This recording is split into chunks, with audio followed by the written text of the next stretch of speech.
I hope you never thought that I wasn't going to do another vehicle again. I've been very busy, but I just acquired this beautiful 78 j10 Jeep. Eventually called a Comanche, but this one just called the J series. Built on the similar platform as the Wagoneer from the 70s. This is an AMC built vehicle, so this is post Commando series, so that's why the grill's obviously a lot different. Engine family is a lot different. Thankfully they kept the same axle styles. This is a lockable front open pin, so not the kingpin but the other style with the open U-joints in the front and disc brake, believe it or not. Looks like a Dana 44 or maybe a 38. I haven't even looked at the tag. It's pretty big to be anything smaller, but it's got the worn, what is it, 8750 or whatever it is, the popular 80s and 70s worn winch. This was a forestry vehicle originally, so it had some pretty cool setup in it. As far as functionally goes, it's in okay shape. I've already started doing odds and ends. Obviously door cards all tore up.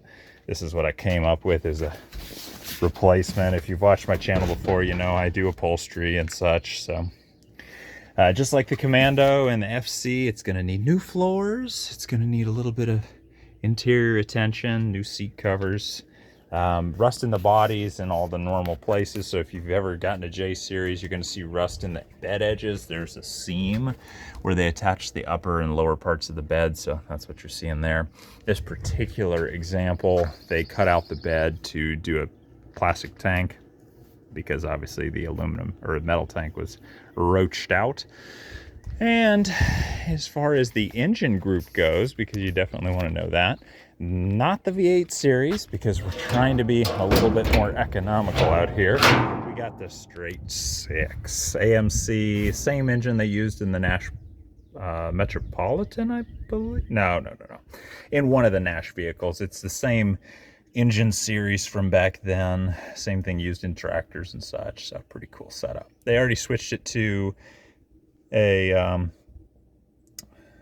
different distributor, HEI, rather than the old electronic reluctor system, because this did have a spark control unit and all that fancy stuff. Still carburetor driven, 2-barrel, not the best carburetor in the world, but I mean functionally she runs right now no brakes because yeah, it's old, needs a little bit of love. But what we're going to start out with is removing this winch, see if we can get it working again, and then go through and do all the little odds and ends like I do with all of them. Side markers need to be replaced, new windshield, new floors, some electric work, new door cards. So you can see I was just goofing around today. So that's the backer for the door card, and then I'll glue that on and get it all set up. We'll do a new headliner, all that fun stuff. So I'm going to do a little bit different style of videos going forward. Obviously I did pretty edited videos in the past and found that all that effort nobody really cares about. What people want to see is the work that you're doing and kind of the general process. So what I'm going to do is just point and shoot videos from now for this project, to keep it a little bit more direct for you, a little bit simpler, a little less work on me. Not that I need less work, but I think it'll be better overall. But if you want, go ahead, hit the subscribe, join me in this new adventure. This is going to be hopefully my daily, as opposed to the Suzuki. So the Suzuki Sidekick has been my current daily runner since we got moved out here to the lake. So eventually I'll show you all that stuff. We're building this house right now. But the Suzuki Sidekick's a pretty cool setup. It's a 1995 5-speed with 4-wheel drive and all the fun Suzuki stuff. If you've ever seen the Samurais and such, this is a great example of that. You know, not the fastest vehicle, but you know, as far as a survivor, this was an RV towed vehicle. So pretty low mileage. It shows 170 on the clicker, but reality is it's been towed its whole life. And because you didn't detach the odometer cable or speedometer cable, which controls the odometer, you would count up miles even being towed.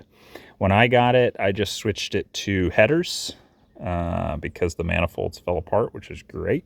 New struts, new AC compressor, AC evaporator, condenser, expansion valve, got the AC running, swapped in a huge battery. That was fun. And overall, it's been as you see it here. I mean, nothing too crazy in it. It's totally my daily, and it's been a great little car. Switched on some Vision alloys, got that bronze color, wrapped them in some Hankook, and then just kind of clear coated anywhere where it was rusting a little bit. But functionally, it's a great little ride. If you haven't played around with the Suzuki, I highly recommend go out, spend $1,000, pick one of these up. Super easy to work on. I believe the guy's named Highway 88 is the Suzuki, like well known for all of his parts. He doesn't have the best prices, but as far as knowledge, you can't beat it. And he's willing to help if you have questions or anything like that. So have fun, keep working on your cars, and stay tuned. We're going to try for one video point and shoot just like this per week. Thanks, and we'll see you soon.